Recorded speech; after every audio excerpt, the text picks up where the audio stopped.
Hello friends, मैं हूं अनिल जोशी और स्वागत है आपका एजे फिजिक्स डोमेन में। अपने प्रीवियस लेक्चर में हमने electric field due to a charged ring पढ़ा था। किसी चार्ज्ड रिंग की एक्सिस में किसी पॉइंट पर इलेक्ट्रिक फील्ड कैसे निकालते हैं ये हमने सीखा था। आज हम इलेक्ट्रिक फील्ड लाइंस के विषय में पढ़ेंगे और उसकी कुछ प्रॉपर्टीज डिस्कस करेंगे। तो चलिए स्टार्ट करते हैं।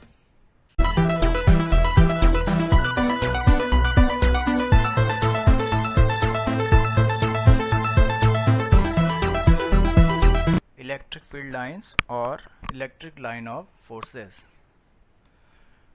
फ्रेंड्स, ये दोनों एक ही नाम है। इलेक्ट्रिक लाइन ऑफ फोर्सेस जो है ये नाम फेराडे ने दिया था।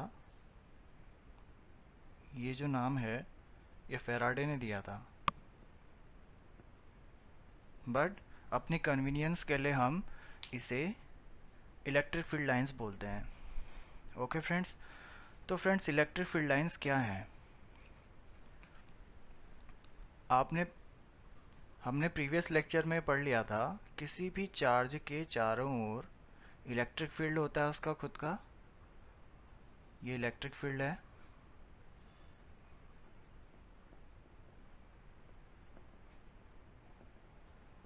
तो फ्रेंड्स अगर हम इस इलेक्ट्रिक फील्ड में कोई एक चार्ज रख दें, कोई एक पॉजिटिव चार्ज रख दें, सपोज हमने ये पॉजिटिव चार्ज यहाँ पर रख दिया है, एक क्यू डैश मान लो इसको सपोज, तो क्या होगा इससे? इस इलेक्ट्रिक फील्ड में जब हम किसी पॉइंट पर कोई चार्ज रखेंगे तो इस चार्ज में एक फोर्स लगेगा due to this source charge, और वो फोर्स बाहर की ओर को लगेगा। तो अब इस क्यू डैश चार्ज में फोर्स लग रहा है, इस फोर्स की वजह से क्यू डैश चार्ज मूव करना स्टार्ट कर देगा। ओके फ्रेंड्स, तो ये पॉजिटिव चार्ज जिस डायरेक्शन में मूव करेगा उस डायरेक्शन को रिप्रेजेंट करने के लिए हम एक इमेजिनरी स्मूथ कर्व हाइपोथेटिकली मान लेते हैं। उसी इमेजिनरी स्मूथ कर्व को इलेक्ट्रिक फील्ड लाइंस बोलते हैं। सपोज इस पर ये फोर्स इस प्लस क्यू चार्ज की वजह से बाहर की ओर को लगेगा, तो ये चार्ज ऐसे मूव करेगा आगे की ओर को। तो ये क्या है? एक इलेक्ट्रिक फील्ड लाइन है। अगर सपोज ये चार्ज यहाँ पर रखा होता प्लस क्यू डैश, तो ये इधर को मूव करता। अगर सपोज ये यहाँ पर रखा होता प्लस क्यू चार्ज, तो इसकी वजह से ये इस पर फोर्स लगाता रिपल्सिव, तो ये बाहर की ओर को मूव करता। सिमिलरली अगर प्लस क्यू चार्ज यहाँ पर रखा रहता क्यू डैश, तो सोर्स चार्ज की वजह से इस क्यू डैश पर बाहर की ओर का फोर्स लगता, तो वह आगे को जाता। सिमिलरली यहाँ पर भी। तो ये सभी क्या हैं? इलेक्ट्रिक फील्ड लाइंस हैं। ओके फ्रेंड्स, तो इसकी डेफिनेशन पढ़ लेते हैं।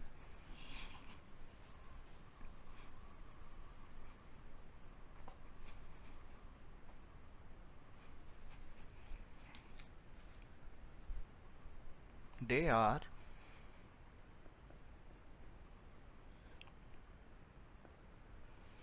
an imaginary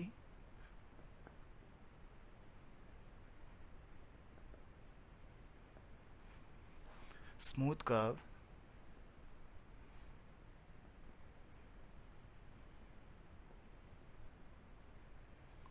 और वो स्ट्रेट भी हो सकती हैं और कर्व्ड भी हो सकती हैं। Smooth curve in an electric field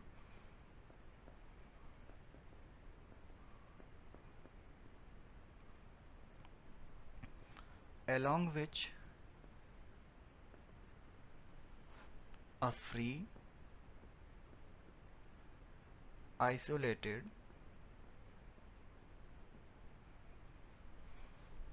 positive charge isolated positive charge moves।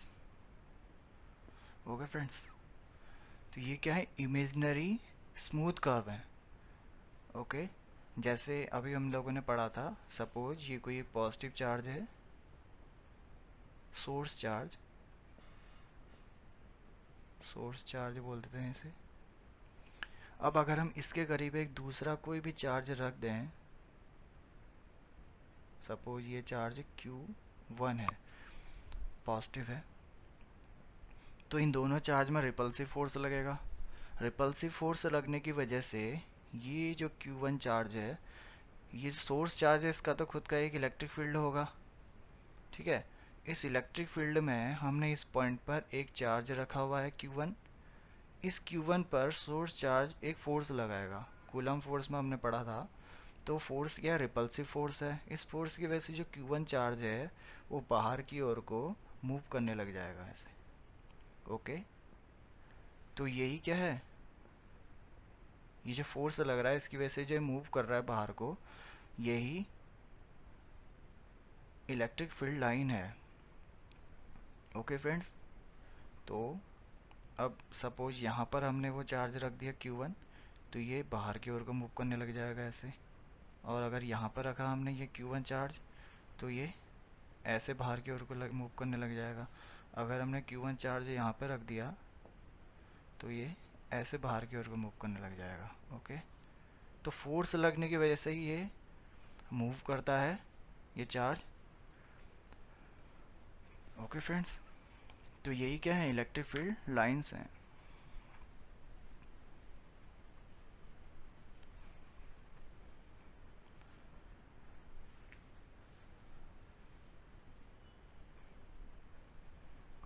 अब इलेक्ट्रिक फील्ड लाइंस कैसे बनती हैं किसी भी चार्ज में, वो देख लेते हैं। Electric field lines, electric field line due to an isolated positive charge, due to an isolated charge पढ़ लेते हैं। अभी चार्ज जो है पॉजिटिव भी हो सकता है, नेगेटिव भी। पहले हम पॉजिटिव चार्ज ले लेते हैं।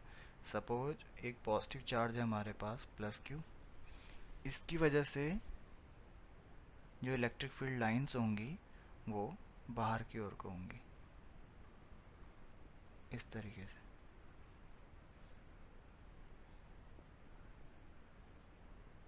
ये है, ओके। इनकी जो ये फील्ड लाइंस जो हैं रेडियली आउटवर्ड्स होंगी। क्यों? क्योंकि पॉजिटिव चार्ज की वजह से जो इलेक्ट्रिक फील्ड होता है वो बाहर की ओर को होता है, तो इसलिए इलेक्ट्रिक फील्ड के रिप्रेजेंटेशन के लिए हम इलेक्ट्रिक फील्ड लाइंस का यूज करते हैं। तो इलेक्ट्रिक फील्ड लाइंस में ये जो एरो का सिंबल होगा पॉजिटिव चार्ज की वजह से बाहर की ओर होगा, तो इसे हम पढ़ेंगे radially outwards, radially outward.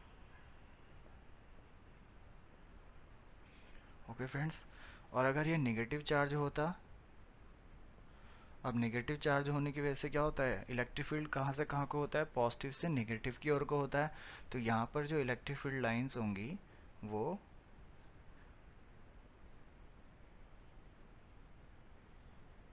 Radially inverts होंगे। ओके फ्रेंड्स, ये होंगी radially inverts.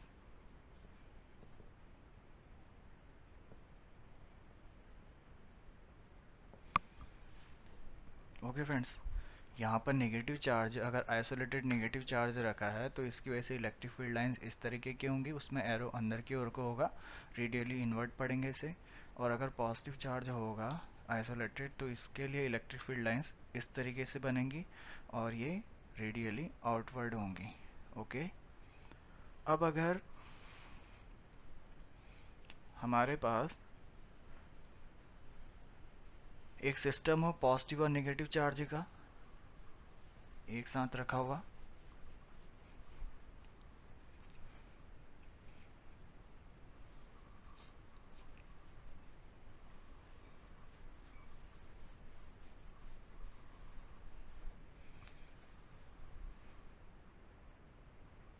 Electric field lines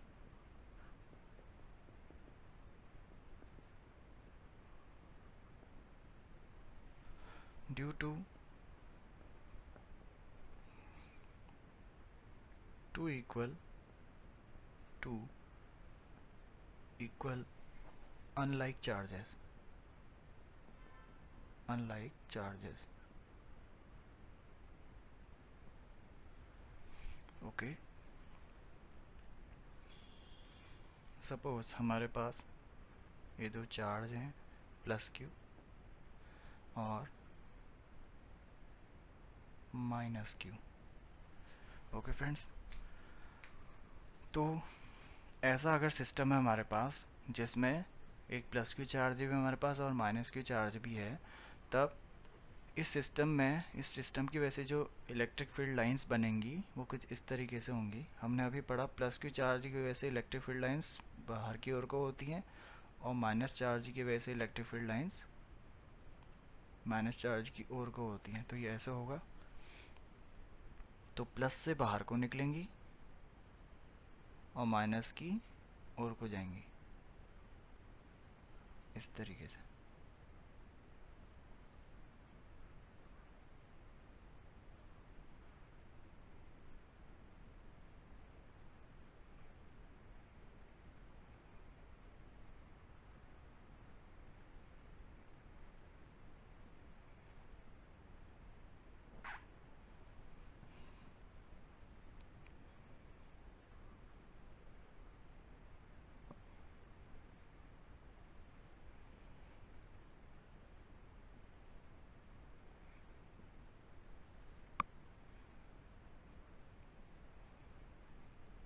okay friends, plus से बाहर की ओर को निकलेंगी और माइनस की ओर को जाएंगे ये सब lines.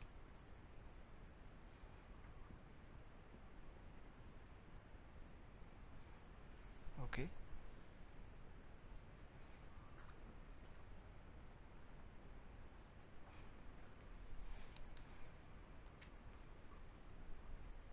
Okay friends, positive charge की वजह से हमने अभी पढ़ा जो इलेक्ट्रिक फील्ड लाइंस होती है सारी की सारी बाहर की ओर को जाती हैं, आउटवर्ड्स।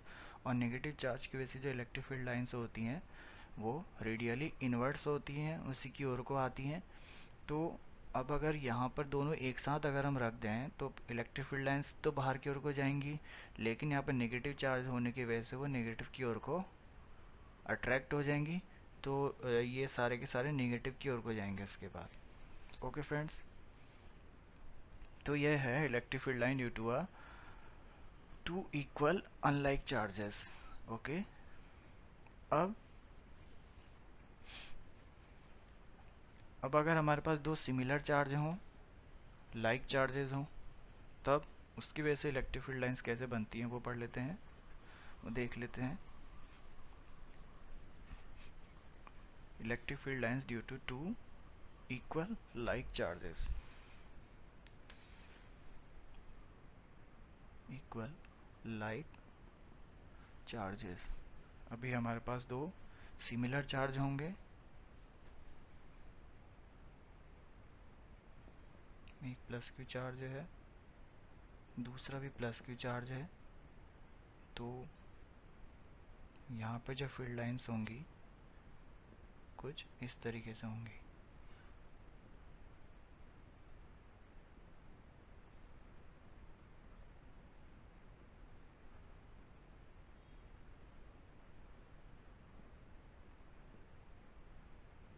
ये रिपेल करेंगे एक दूसरे को।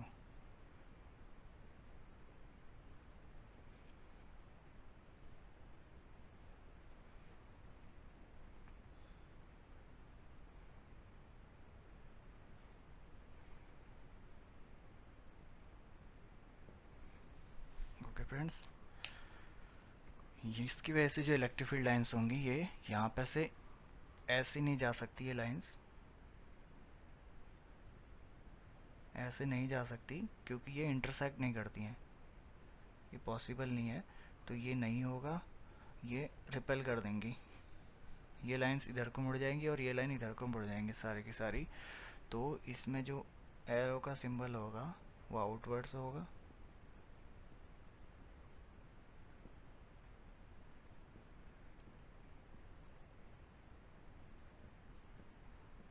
ओके फ्रेंड्स, तो अगर हमारे पास दो लाइक चार्ज हों, एक जैसे चार्ज हों, तो उसकी वजह से जो इलेक्ट्रिक फील्ड लाइंस होंगी वो इस तरीके से होंगी।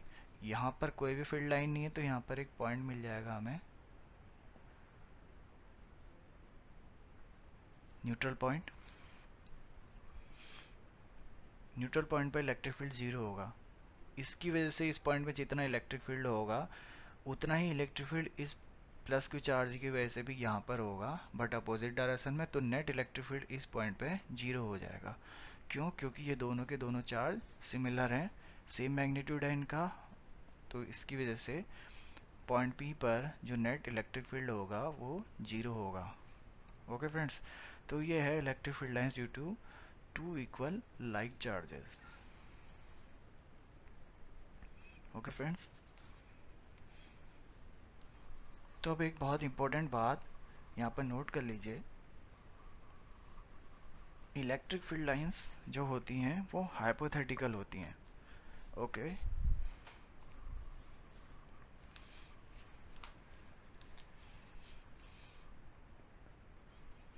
Electric field lines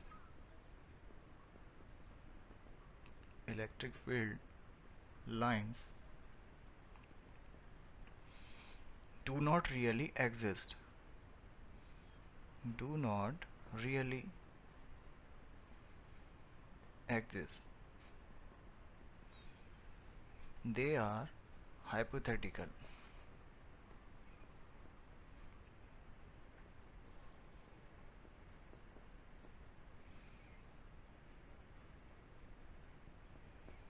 They are hypothetical, but they represents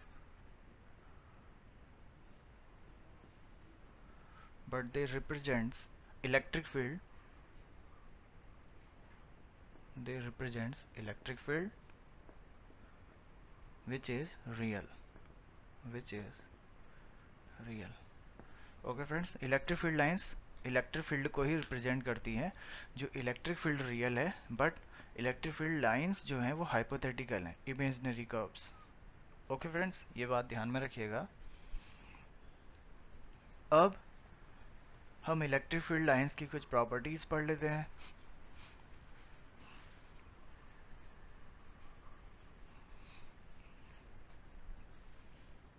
properties of electric field lines.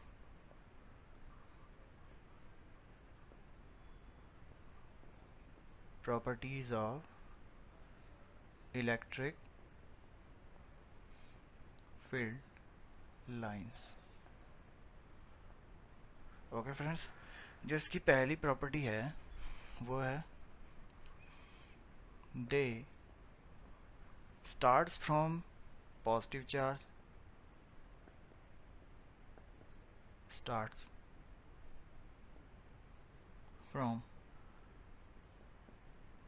positive charge and terminate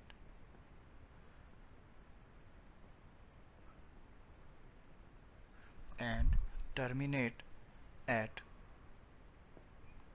negative charge.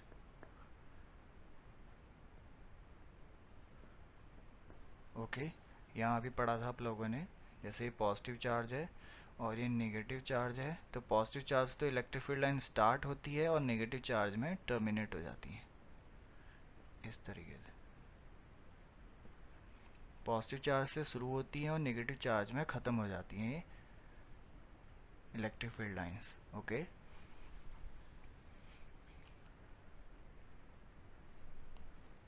Second property है they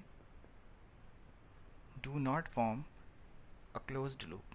They do not form a closed loop.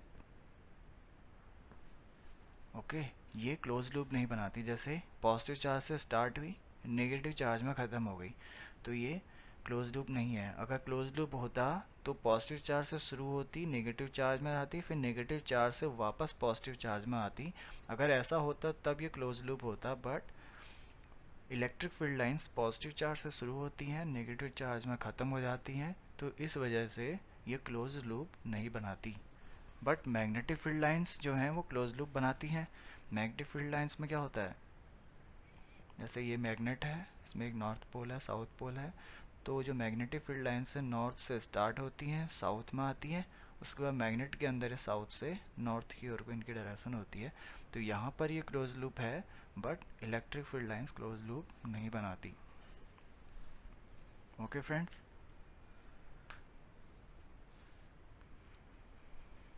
अब इसकी next property,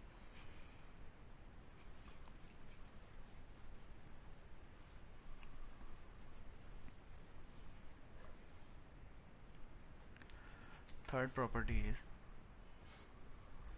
the tangent drawn the tangent drawn at any point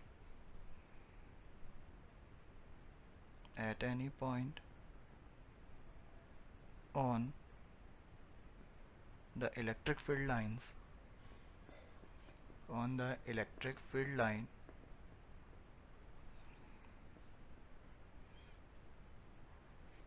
gives the direction of electric field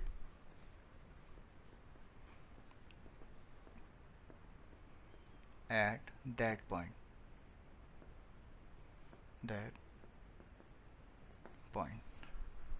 okay friends, suppose ये एक electric field line है हमारे पास।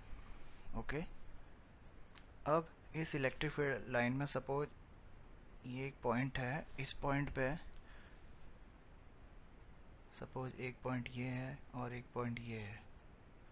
अब अगर हम इस पॉइंट पे टेंजेंट ड्रॉ करें, ये एक टेंजेंट है और यहाँ पर जो टेंजेंट है वो ये है, यहाँ पर टेंजेंट ये है, कुछ इस तरीके से है। तो इलेक्ट्रिक फील्ड लाइन में किसी भी पॉइंट पर अगर हम टेंजेंट ड्रॉ करें तो वो जो टेंजेंट होगा इलेक्ट्रिक फील्ड की डायरेक्शन को रिप्रेजेंट करेगा। यहाँ पर इलेक्ट्रिक फील्ड की डायरेक्शन इधर को है, इस पॉइंट पर इलेक्ट्रिक फील्ड की डायरेक्शन इधर को है और इस पॉइंट पर इलेक्ट्रिक फील्ड की डायरेक्शन इधर को है। ओके फ्रेंड्स, तो ये प्रॉपर्टी है the tangent drawn at any point on the electric field line. ये इलेक्ट्रिक फील्ड लाइन है, इस इलेक्ट्रिक फील्ड लाइन में हमने ये पॉइंट्स चूज करे हैं। इन पॉइंट्स में अगर हम टेंजेंट ड्रॉ करें तो वो क्या देगा, the direction of electric field at that point. इस पॉइंट पे इलेक्ट्रिक फील्ड की डायरेक्शन को देगा। ओके फ्रेंड्स, अब नंबर 4th प्रॉपर्टी है जो हमारे पास,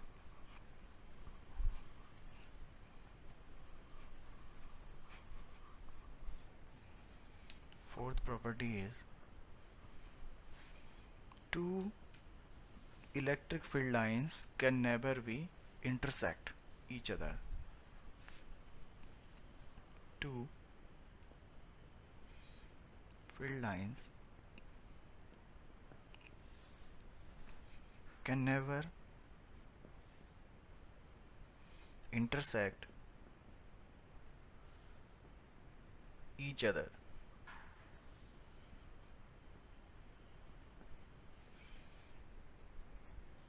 because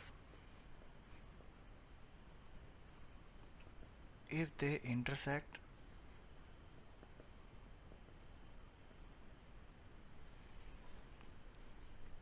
then at intersecting point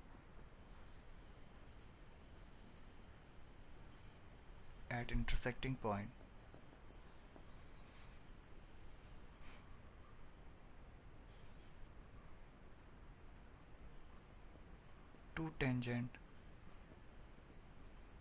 can be drawn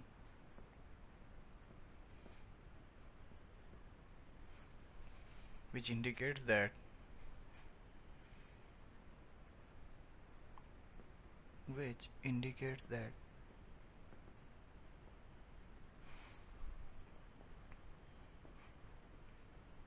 two direction of electric field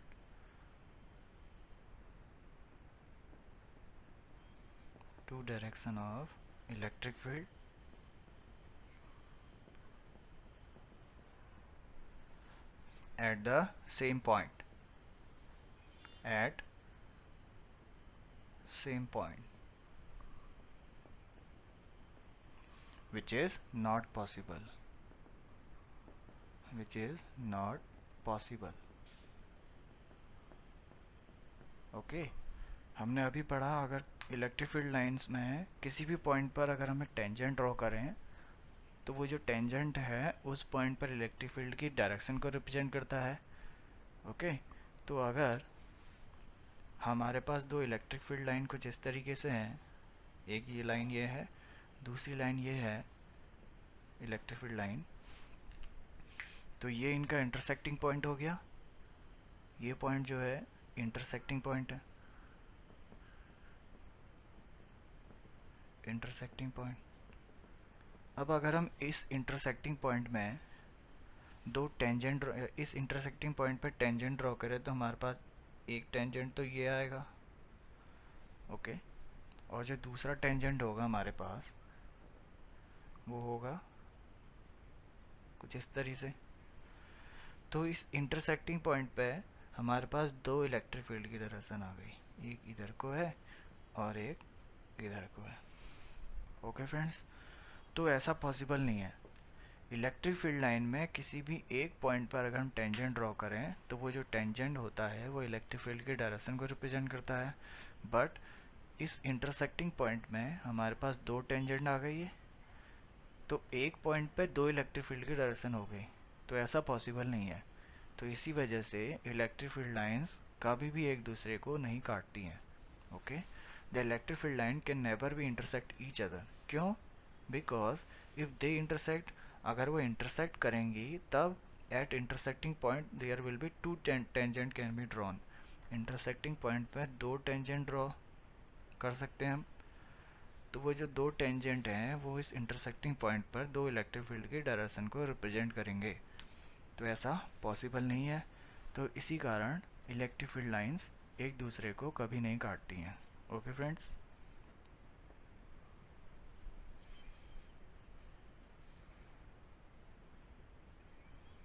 the electric field lines, the electric field lines always originate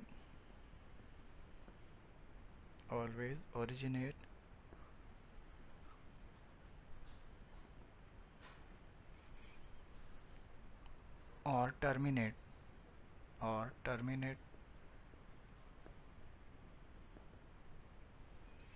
at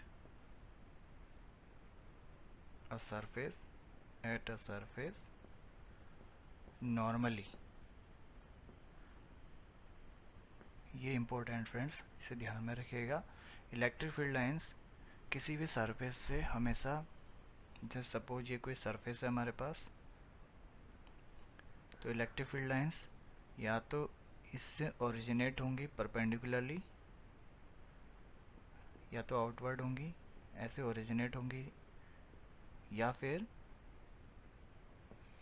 अगर ये negative है, अगर ये पॉजिटिव है, सरफेस पॉजिटिवली चार्ज है तो तब तो इससे ओरिजिनेट होंगी, और अगर ये निगेटिवली चार्ज सरफेस है हमारे पास तो इसमें टर्मिनेट होंगी। बट नॉर्मली होंगी हमेशा, ये परपेंडिकुलर होगा हमेशा। ओके फ्रेंड्स, ये ध्यान में रखिएगा, ये हमेशा नॉर्मली या तो ओरिजिनेट होंगी या फिर टर्मिनेट होंगी। यहाँ पर ये ओरिजिनेट हो रहा है इस केस में,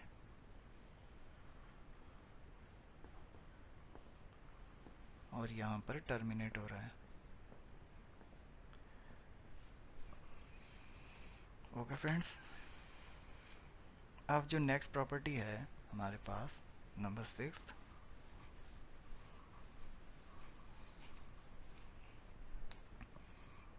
sixth property is the electric field intensity, the electric field intensity at a point, electric field intensity at a point can be defined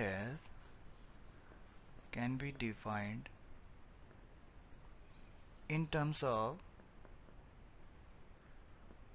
in terms of field lines, in terms of electric field lines.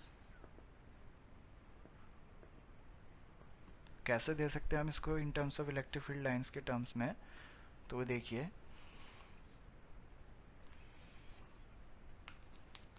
Suppose ये हमारे पास electric field है, lines हैं इस तरीके से,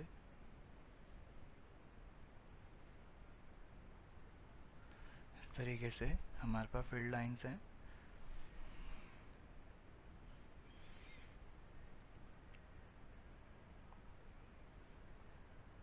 ये हैं field lines.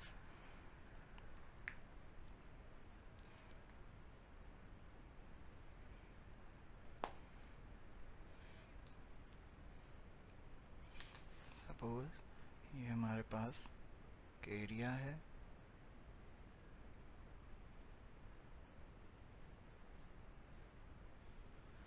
और इतना ही एरिया यहाँ पर भी है।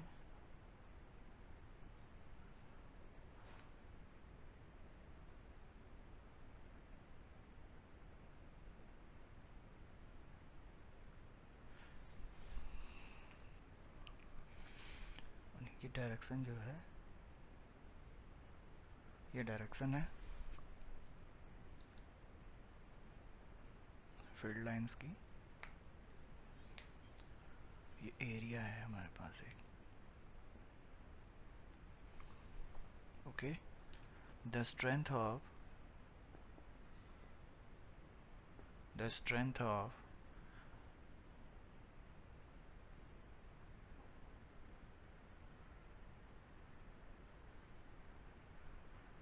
electric field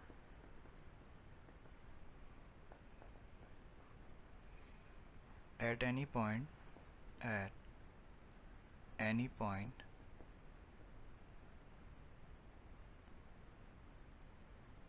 is measured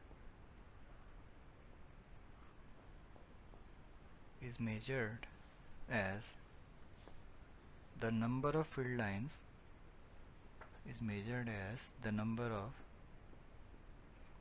field lines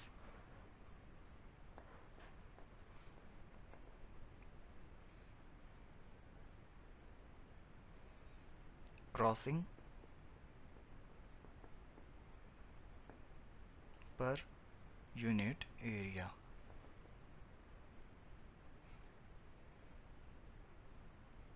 Around that point, per unit area around that point. Okay, तो यहाँ पर दिखाई दे रहा है रीजन 1 में जो स्ट्रेंथ है इलेक्ट्रिक फील्ड की वो ज़्यादा है, और रीजन 2 में जो स्ट्रेंथ है इलेक्ट्रिक फील्ड की वो कम है। तो रीजन 1 में हमारे पास स्ट्रॉन्ग फील्ड होगा, स्ट्रॉन्ग इलेक्ट्रिक फील्ड, और यहाँ पर इनके बीच की इलेक्ट्रिक फील्ड लाइंस के बीच की स्पेसिंग भी ज़्यादा है और डेंसिटी भी कम है। तो रीजन 2 में हमारे पास वीक फील्ड होगा, वीक फील्ड। ओके फ्रेंड, तो ये है हमारे पास 6th प्रॉपर्टी। अब नेक्स्ट प्रॉपर्टी पढ़ लेते हैं।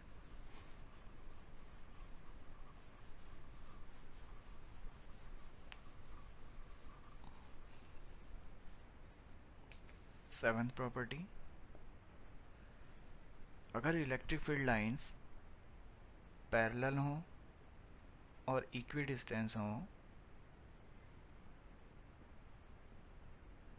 तो ये यूनिफॉर्म इलेक्ट्रिक फील्ड को रिप्रेजेंट करेंगी।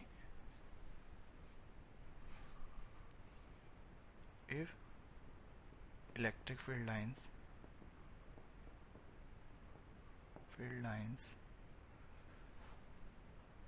are parallel to each other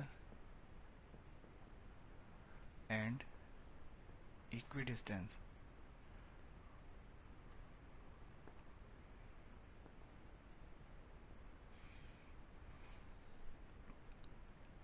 then they represent the uniform electric field.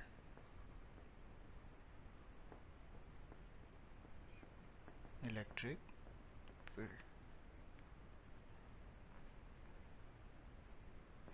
Okay, तो ये जो है इलेक्ट्रिक फील्ड लाइन है, इसमें स्पेसिंग भी बराबर है दोनों की, हर जगह ये स्पेसिंग इक्वल है, और ये सभी लाइंस एक दूसरे के पैरेलल हैं, तो ये एक यूनिफॉर्म इलेक्ट्रिक फील्ड है, यूनिफॉर्म इलेक्ट्रिक फील्ड। ठीक है, और अगर स्पेसिंग बराबर ना हो, कुछ इस तरीके से हो, ऐसा, ये इस तरीके से अगर कोई फील्ड है, यहाँ पर स्पेसिंग, यहाँ पे ज़्यादा है स्पेसिंग और यहाँ पर कम है, तो ऐसा अगर कहीं पर फील्ड हो तो इसे हम बोलेंगे non uniform, non uniform electric field. Okay friends, अब नेक्स्ट प्रॉपर्टी पढ़ लेते हैं इसकी।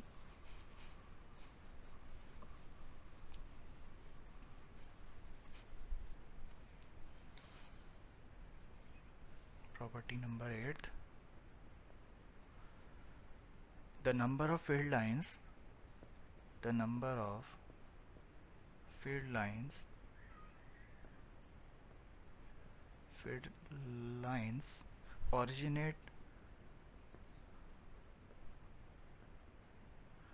originating from or terminating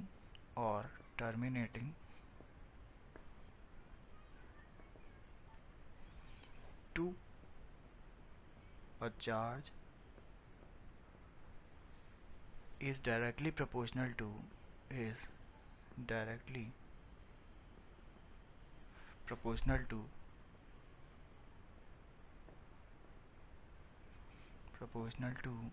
the magnitude of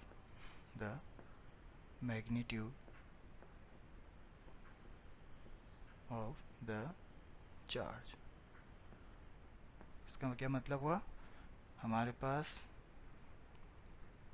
जैसे नंबर ऑफ फील्ड लाइंस हैं, नंबर ऑफ फील्ड लाइंस, किसी भी चार्ज से कितनी नंबर ऑफ फील्ड लाइंस आएंगी, वो जो नंबर ऑफ फील्ड लाइंस होंगी वो डायरेक्टली प्रोपोर्शनल होंगी चार्ज के मैग्नीट्यूड के,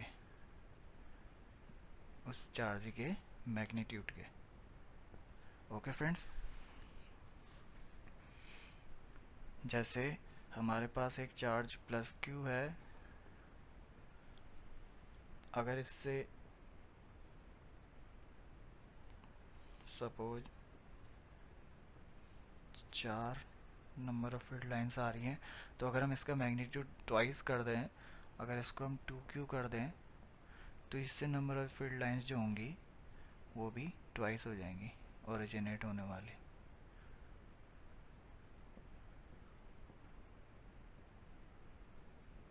ओके, ये तो है ओरिजिनेट के केस में, ओरिजिनेटिंग फ्रॉम, और टर्मिनेटिंग के केस में हम नेगेटिव चार्ज ले लेंगे। अगर हमारे पास नेगेटिव चार्ज है तो सपोज इसमें 4 लाइनें टर्मिनेट हो रही हैं,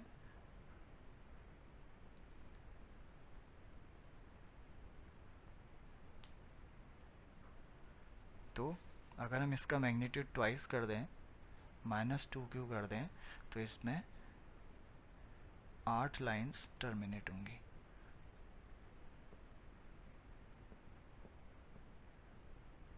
ट्वाइस हो जाएगा। ओके, तो जो नंबर ऑफ फील्ड लाइंस होती हैं वो चार्ज के मैग्नीट्यूड के डायरेक्टली प्रोपोर्शनल होती हैं।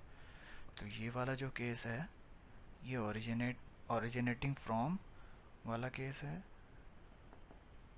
ओरिजिनेटिंग फ्रॉम, और ये जो है ये है terminating to.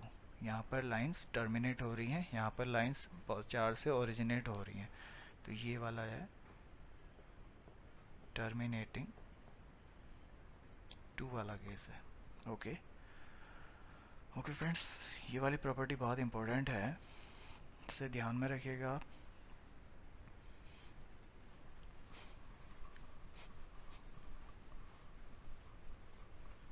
Okay friends, next property देख लेते हैं। अगर कहीं पे हमें कुछ इस तरीके से दिया हो,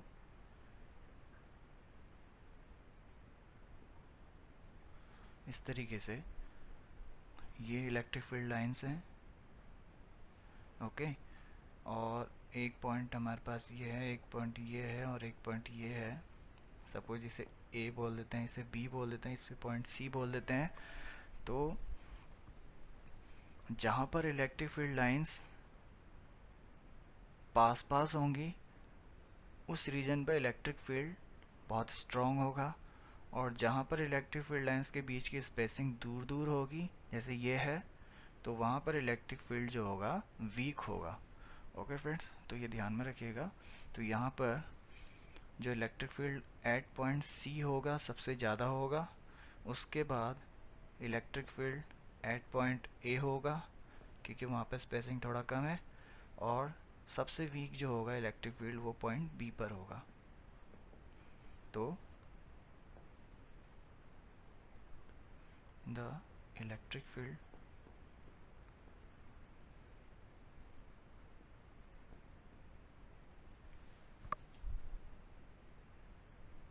is strong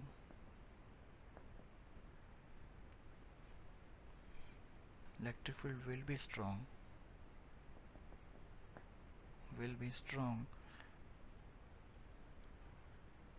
where the field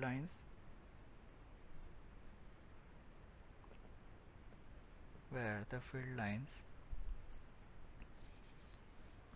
are closer to each other, okay, and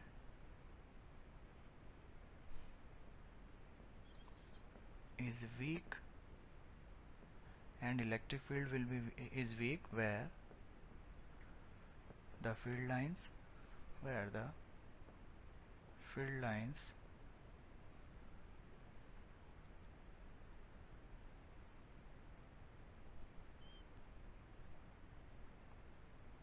are far apart, farther to each other.